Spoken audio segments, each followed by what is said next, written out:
We're staying with security developments in Abuja days after terrorists attack Kuje Correctional Center, releasing scores of inmates, including Boko Haram suspects, most of whom are still on the run. But at the moment, Sulaiman Sidi, one of the Boko Haram escapees who was arrested by NDLEA operatives, has now been handed over to authorities of the Correctional Center in Kuje. Spokesman of the NDLEA, Femi Babafemi, confirmed to TVC News that the escapee would have to face the terrorism charges preferred against him. Sifon Sen has details.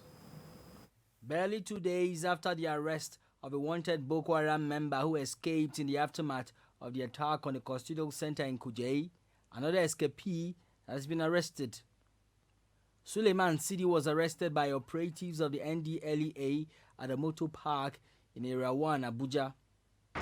It's unclear the circumstances that led to the arrest of the Boko Haram escapee, but according to the NDLEA, operatives of the agency picked up the escapee at this motor park while he was attempting to make a journey to Maiduguri. In the earlier hours of today, there was an actionable intelligence, and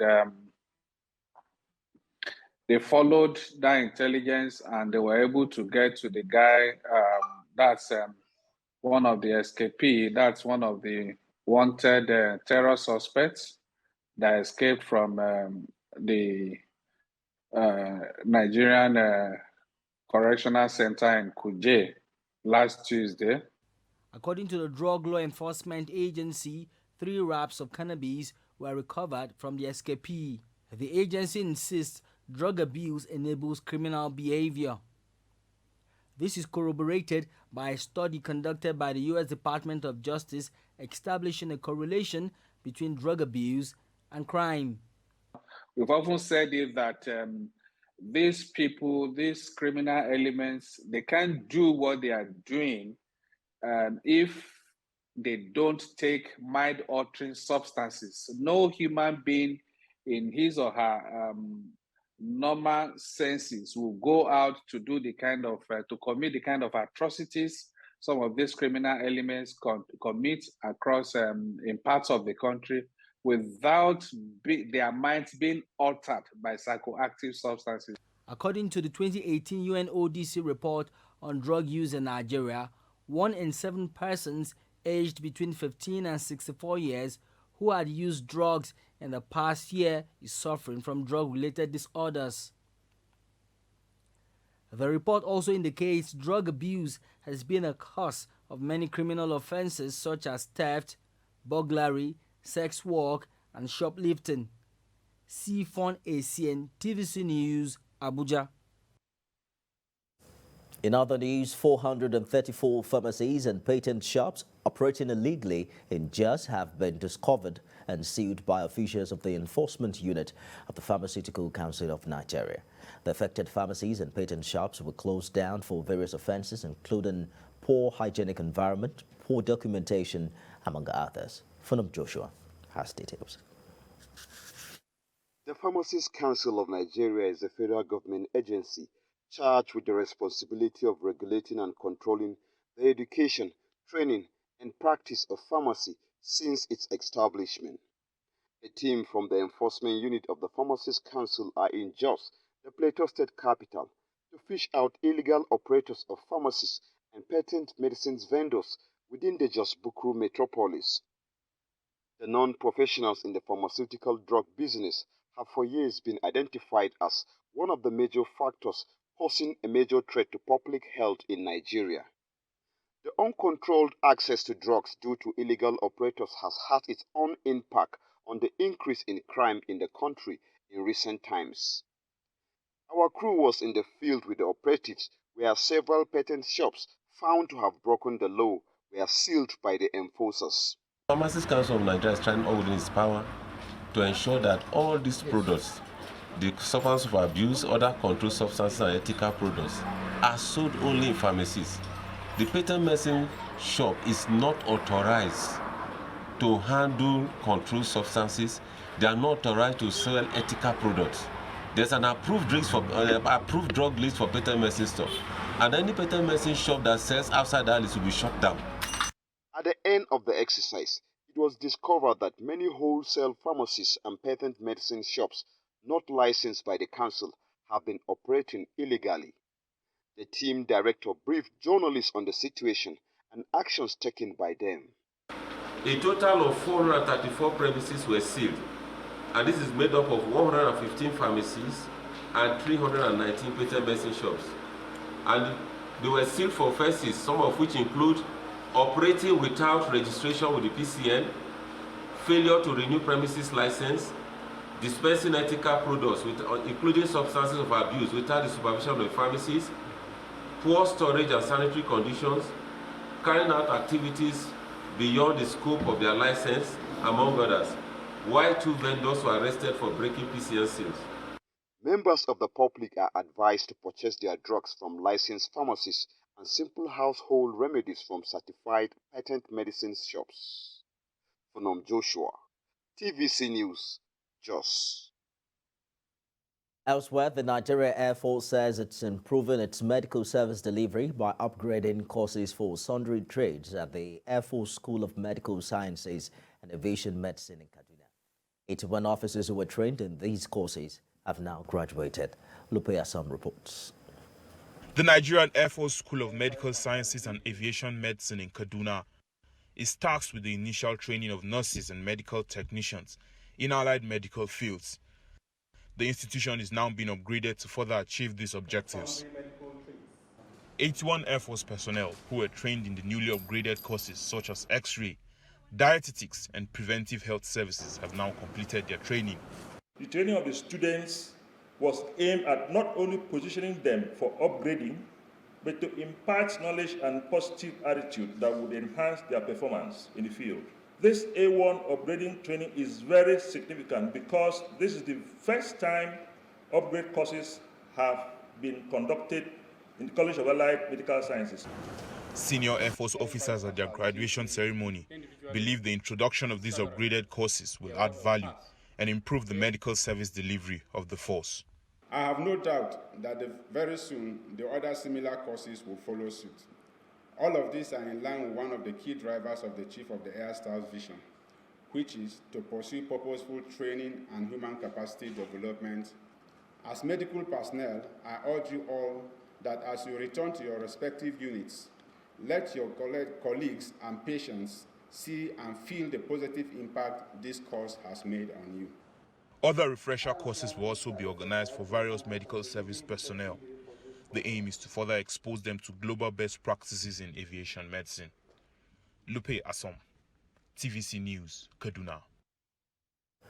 Meanwhile, the National Metallurgical Development Center says improved funding for the center will make it contribute more towards the nation's gross domestic product. Its Director General Linus Asuko made this known at an interactive meeting with newsmen on his 4-year stint at the center. Joke Adisa has more. The National Metallurgical Development Center, Jos, Plateau State, was established by Act 50 of 1992 as a research and development organization. Its mandate is to carry out research and development activities for the metallurgical and allied industries and for the growth of the nation's solid mineral sector. Linus Asuko has had a 4-year stint at the center as the man at the apex of its administration. He was appointed in July 2018 by President Muhammadu Buhari to oversee the center and turn his fortunes around.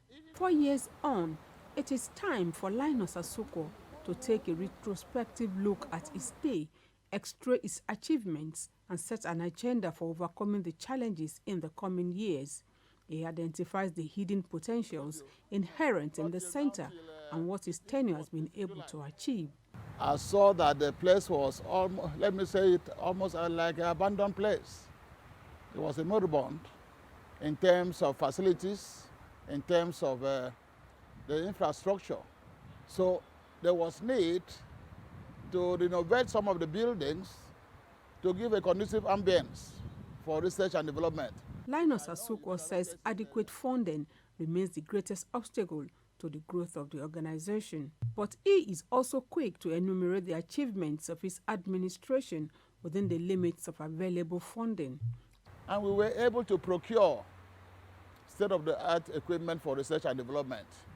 And I'm pleased to inform you that right now, NMDC, even though not sufficient, because research and development is capital intensive, we have now the state-of-the-art equipment. The Director General acknowledges the support of the Buhari government and lists a number of challenges facing the center. We need capacity building in terms of human capacity building. We have done enough to train our people. For research and development, we need to train and retrain. Among the mandates of the center is to develop both conventional and new refractory products using indigenous mineral raw materials. Joke Edsa, TVC News, Abuja. Thanks for staying with us. Barely 5 months into ASU strike, President Muhammadu Buhari is now calling on the Academic Staff Union of universities to reconsider its position. The president said the strike will have generational consequences on families, the educational system, and the development of the country. He said the strike had already taken a toll on the psychology of parents, students, and other stakeholders, throwing up many moral issues that are already begging for attention. President Buhari spoke when he received some governors of the All Progressives Congress, legislators, and political leaders at his residence in Daura on Salah homage. And I hope that the institutions we have, like ASU, will sympathize with the country and the people. There's nothing wrong with showing the government and leadership that you don't like what they are doing. But enough is enough. Don't hurt the next generation, for goodness sake. So those of you who have friends that are teachers and influential or even not influential, please persuade them to go back to classes so that our children can resume their educational pursuit. It's barely 5 days to the governorship election in Osun State, and parties have been encouraged to play the game by the rules. But one candidate is already raising alarm over alleged plan to assassinate him. He's the governorship candidate of the Labour Party in Saturday's election, Lasun Yusuf. He addressed journalists in his hometown following an attack on his residence in Elobo. We have details in this report. His residence was said to have been attacked in the early hours of Monday by some suspected political thugs. Though nobody was shot, the former deputy speaker of the House of Representatives alleged that the attack was carried out by his political opponents. We've reported to the police. Policemen have gone to the police station in my area, that is in Lobo, to make a report. And the DPO, that is Divisional Police Office, in a couple of hours, that case will be transferred to the High Command in Oshogbo. And now we expect the police to quickly act on it. At this program organized to give their support to Lasun Yusuf, the group believes he will emerge as the governor of the state. He is the person that has asked the National Connect, that has worked at the national level. He understands the template of Nigeria. He understands the template of Osun. He's born here, he's schooled here, he lives here. He does not live in Abuja. He's not a fake politician. He's a realist. But the chief press secretary to the state governor, Ismail Omipidan, says Lasun Yusuf is not a threat to his principal's ambition and will not have been attacked by members of the APC, as been alleged. He wants the police to carry out thorough investigations on the matter. A candidate of the PDP who is running for Osun West is on record where he said clearly that supporters should look for gadgets, should look for cutlasses, should look for stones to attack members of the APC. It is also on record that the House of Reps candidate of the PDP on air, the video is out there in the public space, claiming that his expertise in using bomb and grenade to launch attack on people. So if indeed we were to be violent, if indeed we were what Honorable Lasun Yusuf is painting us to be, I'm sure we probably would have been after PDP. If we are not after PDP, why on earth should we be after Honorable Lasun Yusuf? The election is 4 days away from now. Rafi Hamid, TVC News, Oshobo. The presidential election of the Nigeria Bar Association in 2020 saw Olumide Akpata win by a landslide. The first time in 31 years an NBA president emerged outside the rank of the senior advocate of Nigeria. Now ahead the July 16 NBA election, many say the race once again pits the outer bar against the prestigious inner bar. Kemi Faladiyemo has more. The contenders for the NBA presidency are two senior advocates of Nigeria, Jokia Rikedzama, who is contesting for the second time, and Mikhail Yakubu. Jonathan Tidy is a former National General Secretary. The Young Whigs Foundation and the Legal Concert convened this presidential debate to hear the candidates address key concerns, such as welfare of lawyers and speaking truth to power. I condemn such acts of brutality, intimidation, subjugation, and the kind of ordeal that lawyers who are supposed to be hunters become hunted by the police and other security agencies. As chairman of NBA Security Agencies Relations Committee, I've done a lot of work on that. If I identify any injury anywhere, I know by the special grace of God, the expertise that God has given to me as a lawyer, I know where to look for the remedy.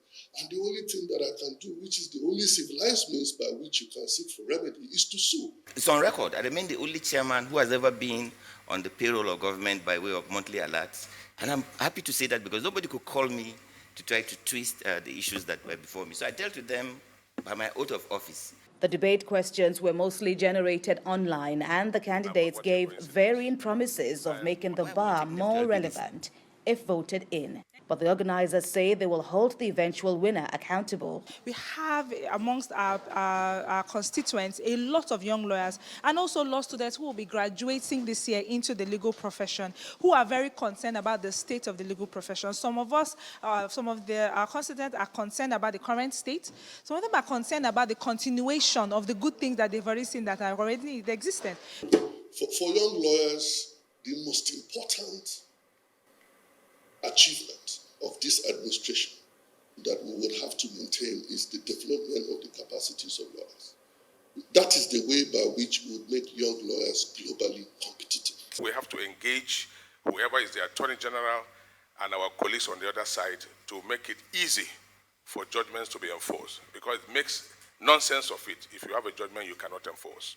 We can't go back to the legislature all the time to say, amend the law. Take it up and let us challenge it. It's a matter that we can take up public interest litigation to say our constituents, our clients are unable to access the fruits of their labor. For now, it remains to be seen how the votes by the more than 60,000 eligible voters in Nigeria will swing. Kemi Faladiyemo, TVC News, Lagos. Away from that, for emergency management to be effective, responders must share information, work in synergy, and look for early warnings.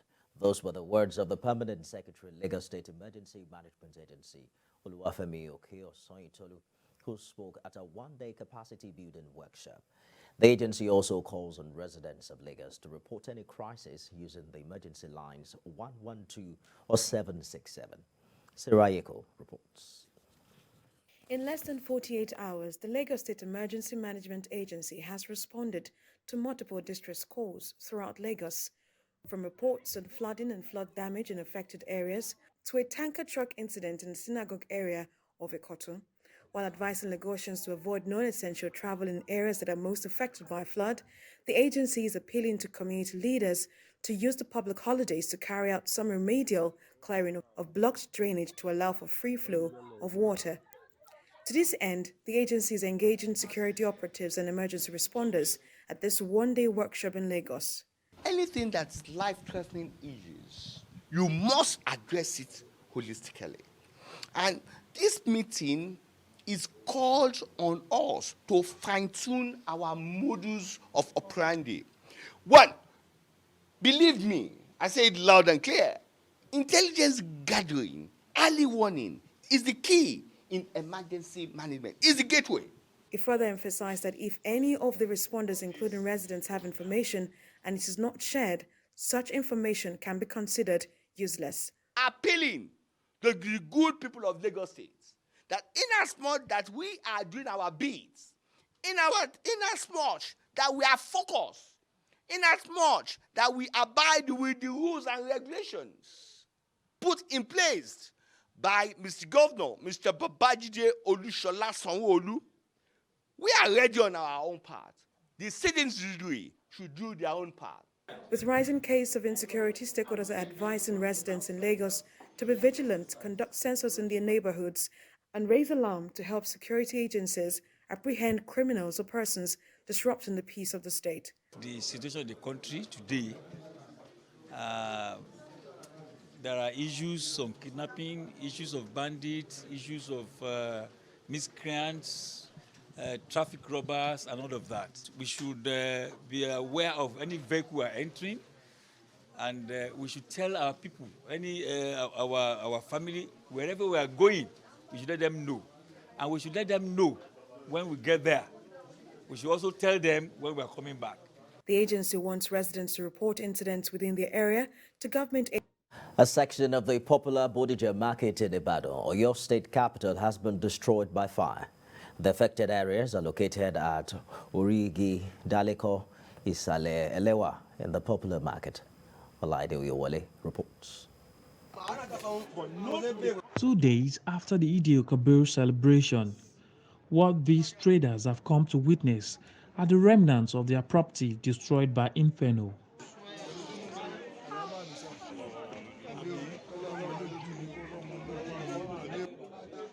The fire was said to have begun around 3 in the morning from an unknown source. It spread from there and burnt several goods worth millions of naira.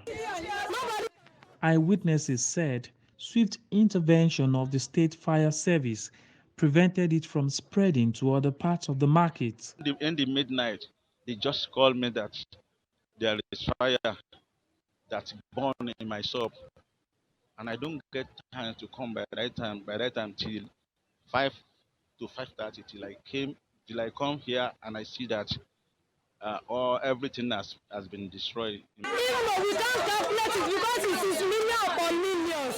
It is millions. We can't even calculate it. Nobody can calculate it. We can't calculate our loss for now. If I can calculate it, it's up to 2 million. Because I have beans inside my shop, which one is 70,000 per bag. Officials of the National Emergency Management Agency, NEMA, stated that necessary action will be taken to prevent future occurrence. Of course, this is not the first time we've been here. We've spoken to them a lot. We just have to intensify our efforts to make sure we sensitize them on the preventive measures. Look at during the rainy season, nobody expects fire can come. While some of the affected traders are still counting their losses, many are shocked, while some are yet to believe the magnitude of death that has befallen them. Olaide Oyewole, TVC News, Ibadan. The House of Representatives has now assured people in Ilaje local government area of Osun State that the oil company responsible for the recent spillage in the area will be liable for the cleanup and compensation for victims. The Chairman House Committee on Host Communities spoke when he led other members to an interactive session with the host community. Bodija Market has details. We'll return with the business news thereafter. This interactive meeting came 6 months after an oil spill occasioned by an oil vessel explosion occurred in Anwoye community in the Ilaje local government area of Osun State. The explosion left about 10 persons dead and polluted the community, affecting the main source of livelihood of the people, which is fishing. The meeting, which was put together by the House of Representatives Committee on those communities, gave victims opportunity to pour their minds as they explain how it affected them. The lifespan of this vessel is one after another, they presented their views before the committee with a call for urgent intervention. The company is not doing well. They are not paying workers. At the same time, we wrote a series of letters to the Minister of Environment. I equally have the copy of the letter we wrote to lodge our complaint. We are experiencing serious oil spillage. About 5,000 barrels of crude oil has been spilled on the surface of water. A prominent traditional ruler in the area, the Olugbo of Ugbo, Obafedi Abateru Akinrutan, said the victims have been subjected to hardship by the oil spill. Nothing. The water had been damaged by the mosquitoes. That was what happened there. Nothing there. The chairman of the three-man committee assured the people that the oil company responsible for the spill will be made to compensate the victims. He urged operating oil companies to take environmental issues more seriously. We have discovered that the people have given us their own opinion. We have seen for ourselves, and by the grace of God, we will go back and come up with our findings with a view of addressing these problems. He's optimistic that necessary action will be taken by the leadership of the National Assembly after the submission of the report. Until the report is laid before the House, I cannot preempt this investigation, and I come up with a position based on what we have seen, and then that will form what our report will be that will be laid before plenary. The people can only hope for swift deliberations and intervention by the National Assembly. Bodija Market, TVC News, Ilaje.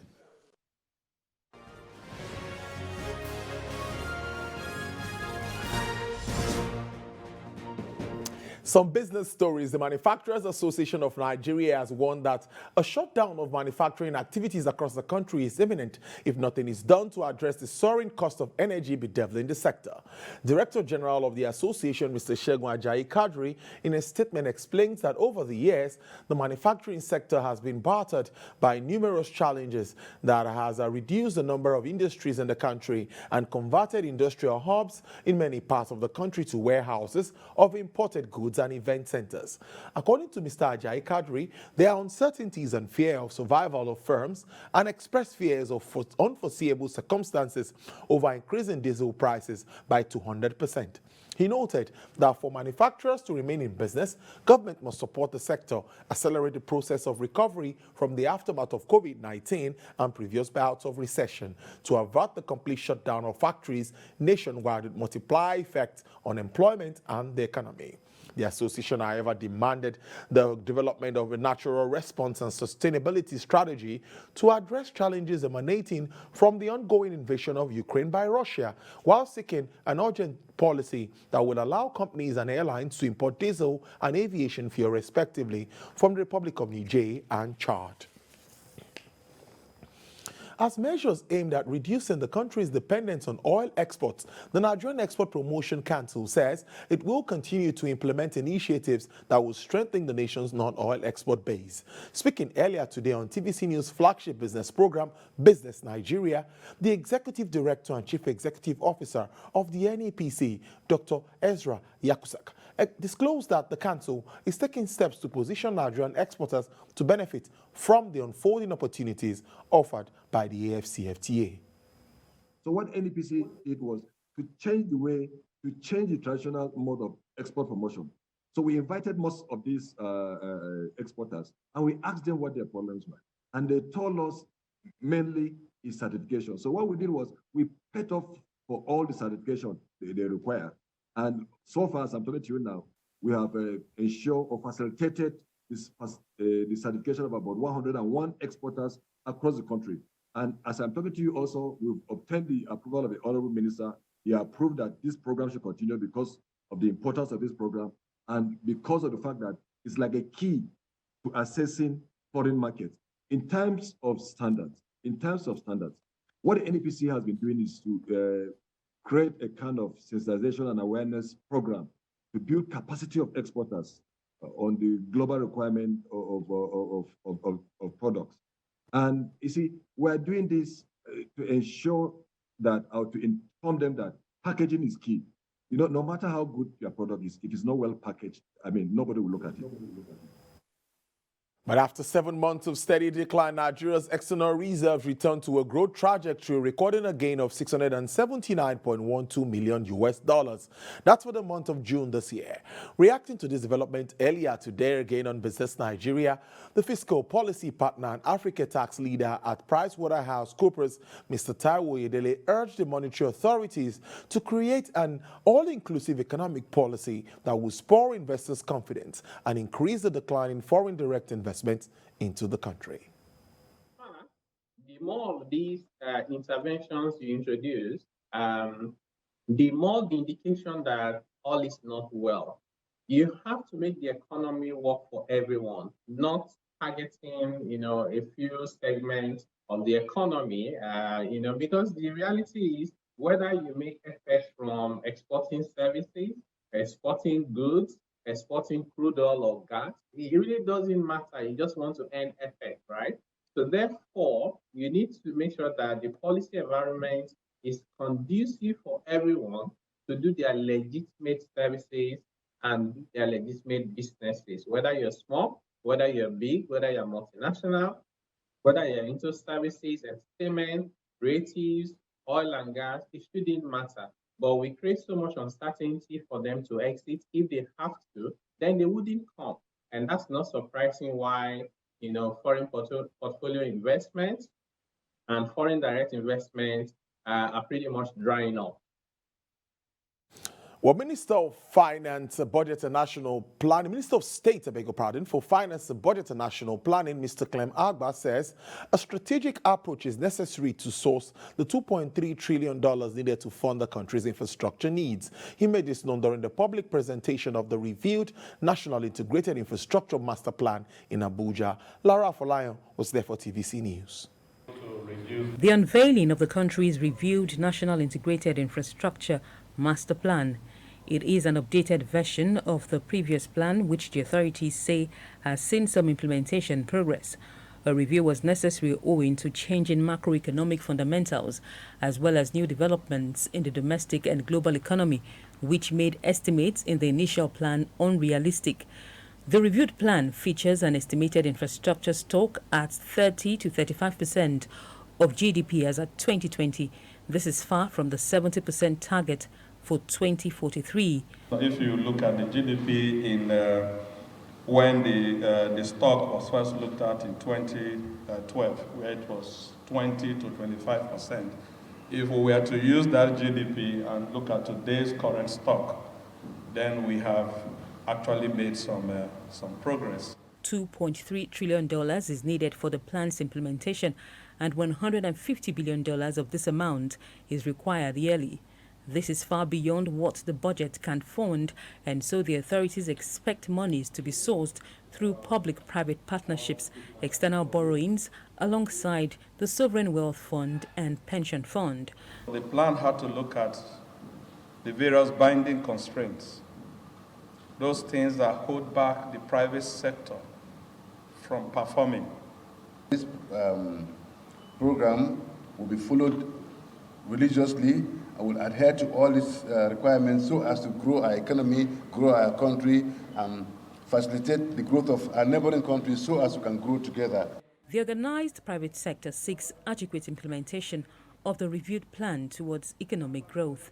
It is my hope that indeed the government under the Ministry of Finance and other key agencies present will indeed put in place a proper framework for implementation. The National Integrated Infrastructure Master Plan is a blueprint by government for putting in place world-class infrastructure for economic growth towards enhancing the quality of life, creating jobs, and boosting the country's global competitiveness. The plan targets infrastructural development through the adoption of a coordinated approach across sectors by way of enhanced private sector participation, amongst others. Lara Afolayan, TVC News, Abuja. Osun grape share market today as investors braced for U.S. inflation reports that could force another supersized hike in interest rates and the start of an earnings season in which profits will be under pressure. S&P 500 futures were down 0.7%, Nasdaq futures up 0.9%, Eurostock 50 futures fell 1.3%, FTSE futures 1%, Chinese blue chip lost 1.9% after Shanghai discovered a COVID-19 case involving the new subvariant Omicron BA.521.